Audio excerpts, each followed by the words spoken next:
Hey there, Too Tall here. First thing I want to clear up right away is this is my first attempt at making a YouTube video. My son has been bugging me for a while saying, Dad, you gotta start making some videos for YouTube, because I'm constantly watching people like Buck and Billy Ray and the Tin Man and Iron Horse and many others, but those are my three favorites.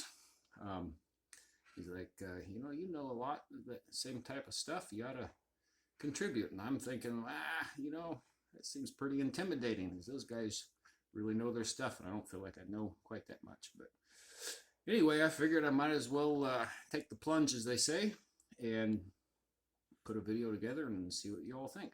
So I got a couple little projects right here on the table right at the moment. This is my Super XL 925. I've had this for a few years. These kind of have a soft spot in my heart. I grew up with these saws. My dad ran these commercially logging in Northern California. And by the time I came along, he was running Pioneers. He had a shed full of old retired chainsaws. And as I came of age, you could say I quite literally cut my eye teeth on these things. And then as I got a little bit older, he gave me a couple of them. So this is the very same, not the same saw, but the very same style and model of saw that I grew up cutting various species of wood in Northern California. So I went many years waiting for the opportunity to get one of these, and eventually did. And sadly, this saw, though I thought it was in great shape when I got it, it quickly spit its guts. Bearings in the low end came loose and just completely tatered it. So I scavenged for parts on eBay and eventually got it put back together. The saw had come with a part saw when I bought it. I was able to salvage that cylinder, though I do have a brand new old stock cylinder for this. I'm kind of saving it for a rainy day. I figured I would experiment, and I ported this saw.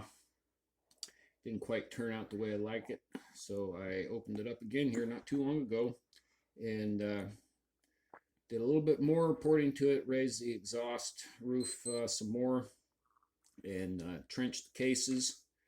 And I'm pretty confident I've got a carburetor issue now. And that is the key thing I wanted to share today, was a little bit of carburetor work.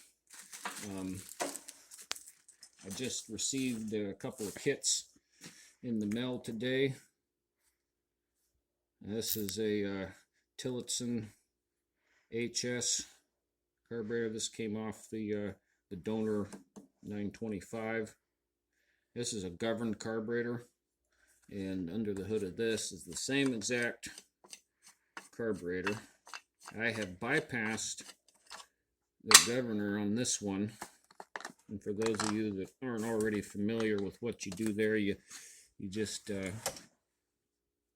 pull out this plug here and block it off with some kind of gasket material, and that closes off that secondary circuit. I don't feel like it's working quite as well as it should. Could be a combination of that and just old diaphragm gasket and so forth. So something I'm wondering, I got a pile of old carburetors that my dad had given me that I drug up from Northern California years ago. And this is an old HS non-governed carburetor. This is the way it has been rolling around on the bottom of the toolbox for probably the last 20 years. And I got enough parts and pieces to complete this.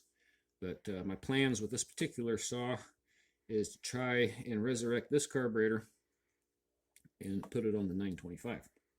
But that'll be another day, another time. So now we will turn our focus to this other saw. The cameraman's gonna have to move.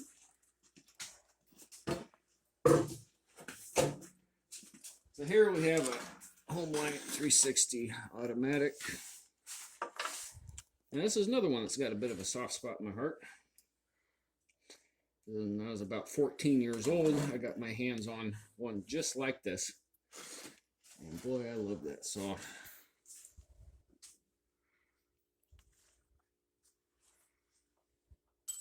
There's a bit of a story behind this one as well. Picked this up last summer, I believe it was. Paid like 15 bucks for it. It ran a little bit and then got pretty erratic. Figured it had some seals or something going wrong with it. So it sat on the shelf for a while, and then this winter I started putzing around with it, and sure enough, started tearing it down here on the clutch side. Got the clutch off it, and man, that whoops, I'm dripping gas all over the place. That's brilliant. Anyway, the seal there on the clutch side was in pieces, and then the carburetor boot was about severed, and so I ended up tearing it all down. New seals, new carburetor boot, and of course I couldn't help myself. My Tim Allen complex, for those of you who aren't familiar with who Tim Allen was, the TV series Home Improvement that aired in the 90s. He was always saying more power, and souping up everything from right around lawnmowers to chainsaws and whatever else. I grew up watching that show, and I think a bit of it rubbed off on me. So I had to port this, and then in porting it, I knew that the stock exhaust, because it's so restricted coming off the bottom side here, I was going to have to do something different. So I built a pipe, and I try not to get too scientific about it. There's fellas out there that know a hell of a lot more about this stuff than I do.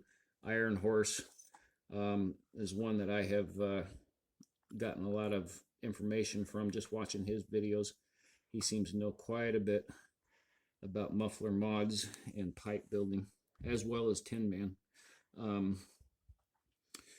So I took a little bit of what I learned watching their videos and the little bit that I do know, and I built this. And I tell you what, from the little bit that I did run the saw before the carburetor crapped out on me, it works. It really pulls. Maybe sometime here in the future, I can make a video of this thing in action. Okay. So, first go around when I tore this thing down, did the port work and stuff, I'd cleaned the carburetor out really good.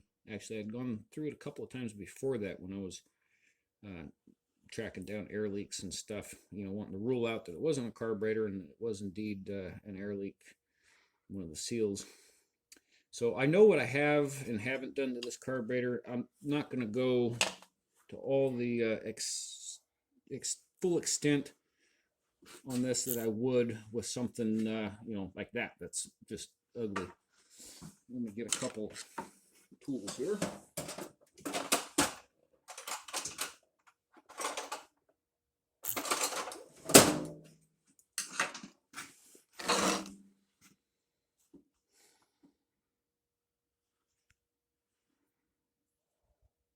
So I am fairly confident that I have tracked down what the key problem is here. And rather than struggle to explain it, I will just point to it.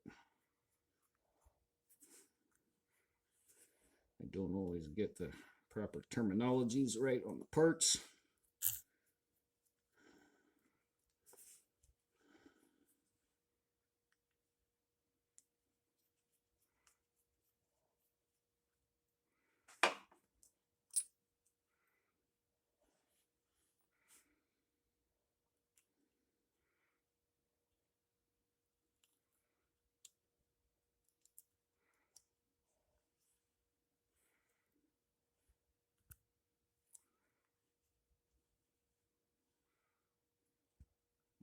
Get a razor blade. Alright, so we got the diaphragm and gasket off, and this diaphragm isn't in horrible shape compared to some I've seen. Sometimes you pull these old saws apart, they've been sitting, and man, these things are just stiff like cardboard. When the vacuum impulse hits this carburetor, it causes that to flex, which in turn hits the lever here, which opens and closes your fuel valve. And in this case, pretty confident that that fuel valve, the needle end and seat, is shot. So I had this saw running really good, and then I threw it in the back of the truck, and it rattled around the back of the truck for about a week, and then miraculously I pulled it out and went to fire it up, and it was just all sorts of erratic and coughing and sputtering, and it's like, okay, what gives? So I eventually figured it out once I tore this apart and fiddled with it a little bit and realized that this was the problem. And it all kind of started to make sense, because that first time that I picked it up to take it out of the truck, I tipped it over on its side and fuel comes out of the exhaust. I'm like, wow, that's not right. Well, so what was happening, all that sloshing and rattling around was causing a little bit of fuel pressure in that tank, which was in turn bleeding past this valve and allowing fuel just to leak out inside the carburetor and down its throat.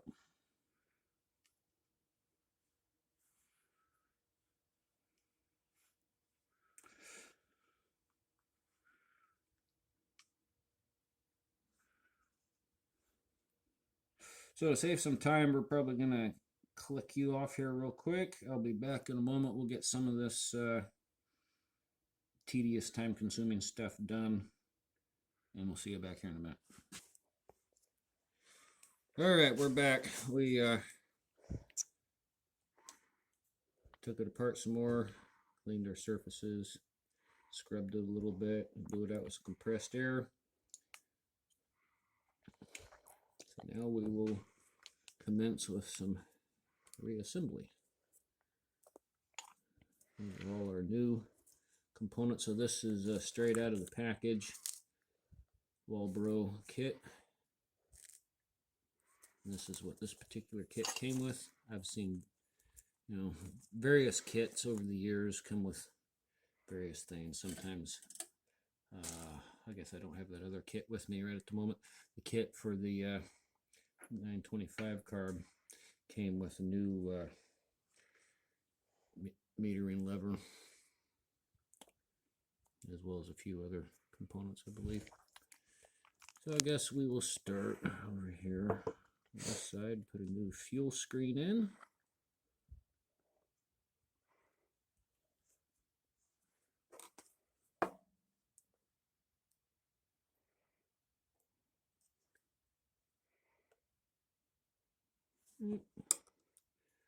That's that.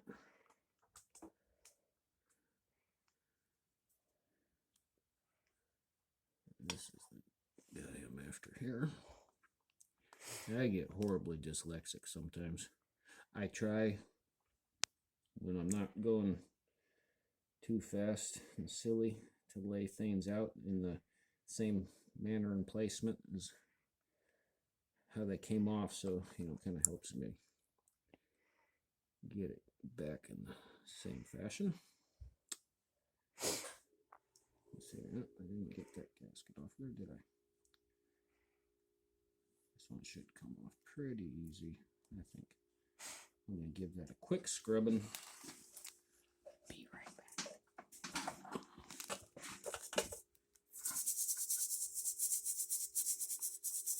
It's got a little bit of corrosion on there. Let's get that off and get the rest of that old gasket material off there.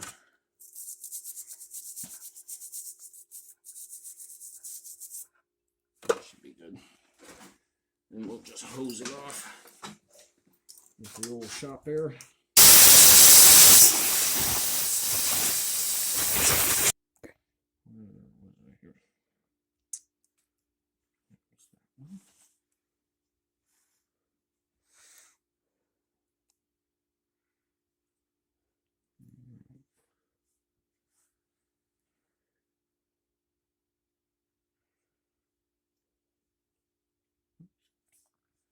I'm getting all miscombobulated here, as usual.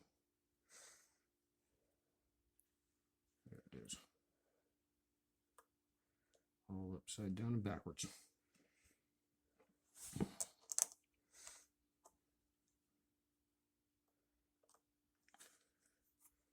So, a little disclaimer here. I by no means profess to be an expert on this stuff. I just happen to get lucky every now and again. I've been putzing around with this stuff since I was a kid. You know, I'd mentioned my dad logging in the old saws, his old hand-me-down saws. I can remember 6, 7 years old in his saw shed, putzing around, and that's the stuff I learned how to mechanic on. I remember grabbing an old P series. I couldn't tell you what it was. Whoops, I'm forgetting the gasket that goes in there. And Dad was running the old P60s at the time, and he was rebuilding one evening, had it on the workbench there, and I grabbed something that looked just like it out of the shed, and I'm down there on the floor monkeying around, mimicking what I saw Dad do. That's one of my fondest memories. And I'm not confident I got this right gasket here. There's the old gasket. That's why it's nice to keep that old stuff handy.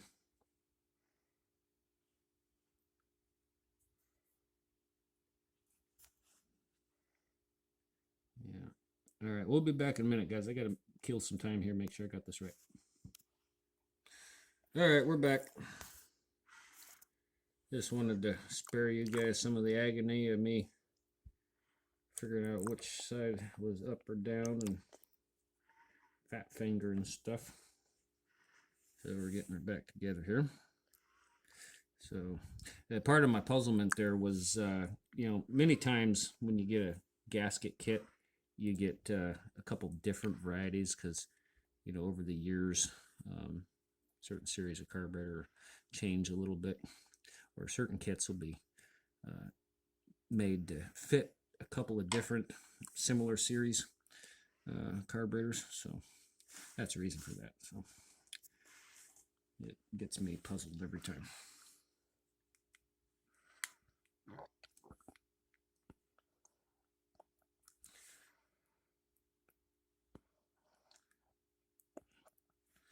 So I usually try to test this and make sure it's working right, but blowing.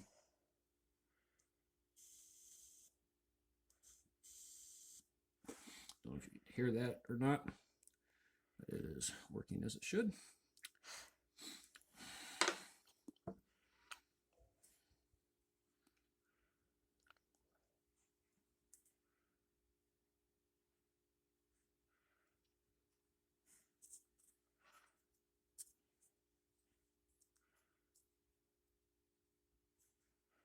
Well, you know, before I put this on here, for comparison's sake. So I don't know how well you guys can see through camera. Maybe you can hear how, you know, soft.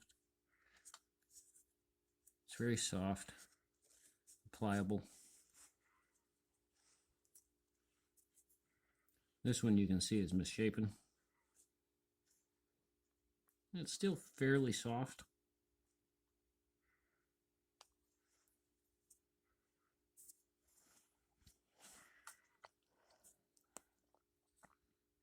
Oops, backwards.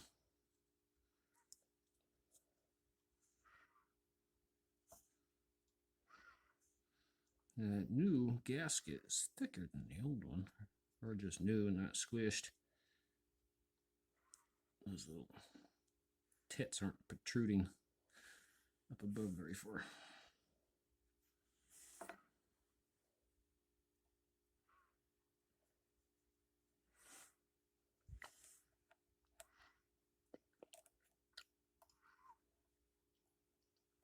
So I mentioned earlier that I wasn't going to go near to the extreme with this carburetor as I would with others. To clarify and make sense of that statement a little bit, this other carburetor I showed you earlier right over next to me here, that one, I'm going to strip that thing down all the way. I'll take all the butterflies out of it, the shafts,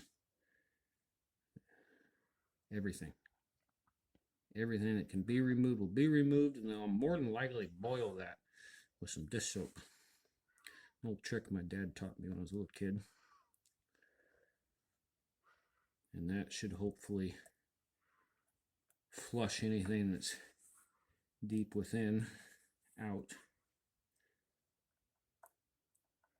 And then I'll piece her back together. I'm going to have to find a few donor parts off some of my other carburetors to complete it. And hopefully I'll be able to find some jets, screw jets that'll work right for it.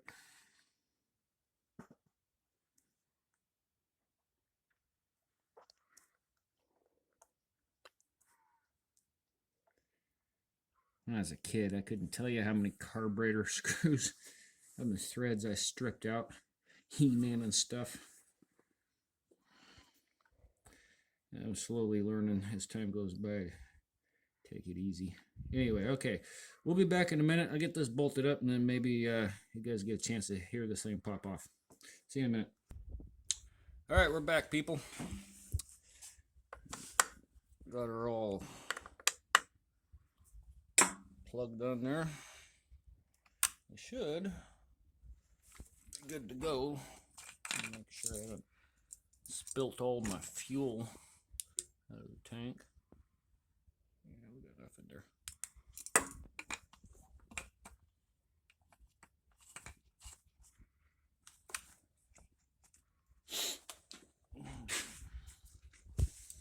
So, carburetor's completely empty of fuel, so this might take a little cranking.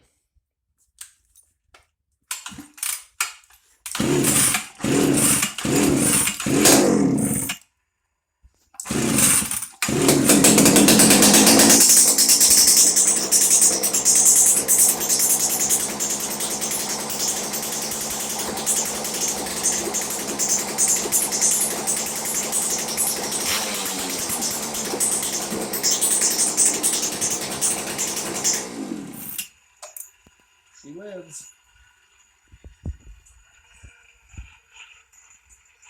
Well, we'll go much further. Got to put the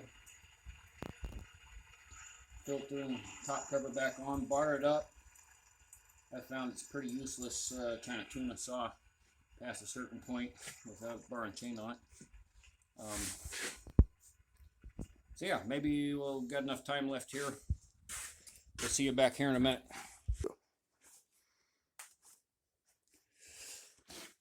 All right, so I was trying to track down a bar for that saw. This bar and chain is what I had on that saw. I put it on my Husqvarna here. I need to modify one of my other Husky bars to fit that 360.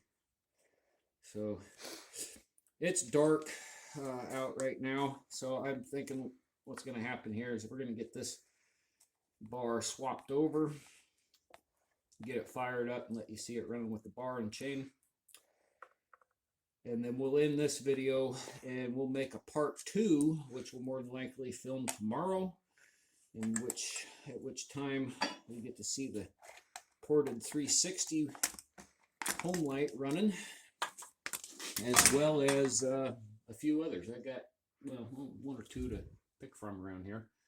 You know, and that's probably less than half of them.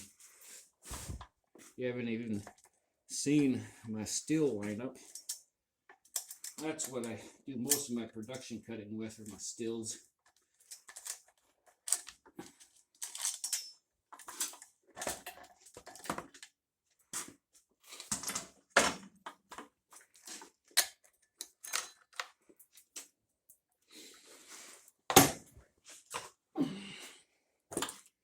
One thing I sure like about the stills is their clutch setups. Sure makes it quick and painless to swap out a chain compared to these. But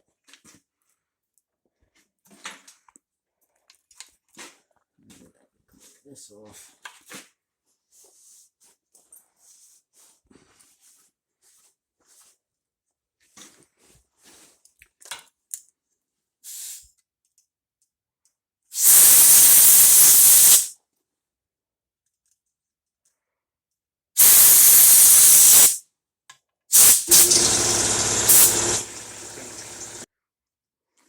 Alright, I got air compressor kicked in and had the cameraman turn you off so you wouldn't need to listen to that thing rattle and carrying on.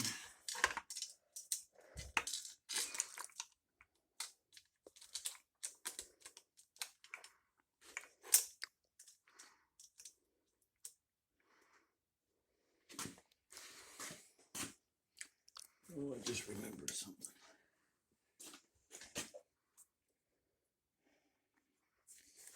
So this bar, I don't remember the sizes, millimeters. I ground this bar out to fit the 925. So the 900 series of Homelights, they had a couple different variations of bar studs. That 903 up there has the smaller size, and this bar stock would have fit it perfectly, but it just so happened that the newer 925 that I had the larger style studs.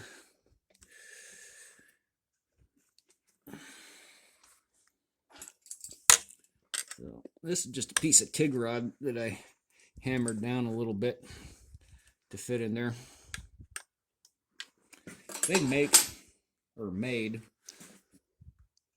aftermarket clips that were available back in the day for this very purpose. I think I have a few of those around here somewhere. They're probably already in use.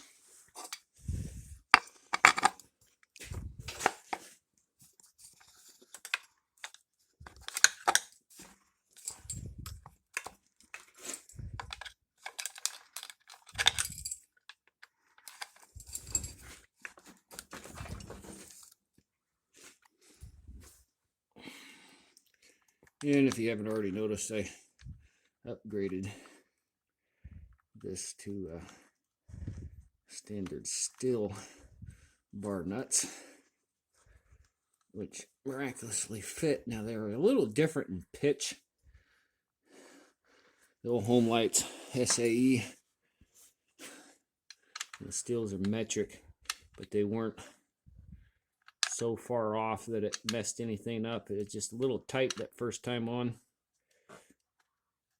or at least I think that's the case anyway, as far as metric versus SAE. But in this case, whatever it is, it worked out just marvelously.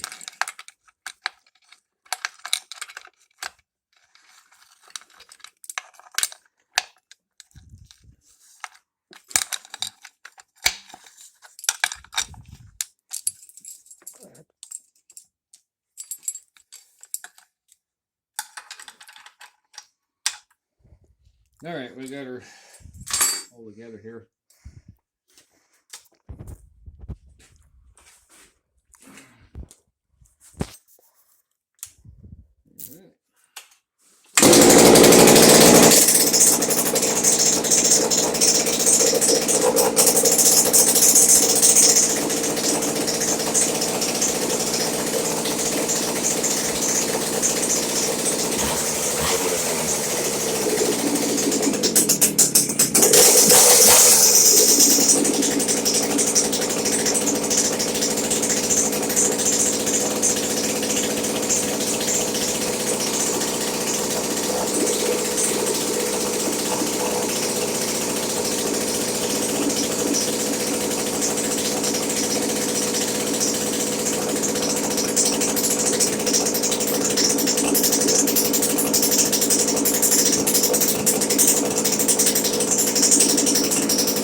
the telltale will be getting her in some wood.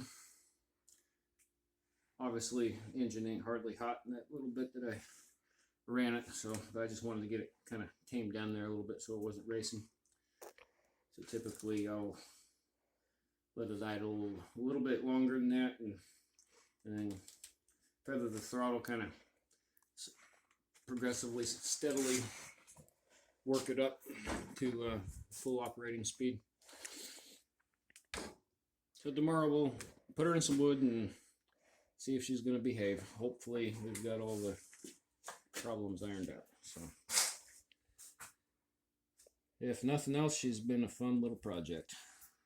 There's the Homeland 360 automatic. So that's it for this go around, folks. I hope you enjoyed.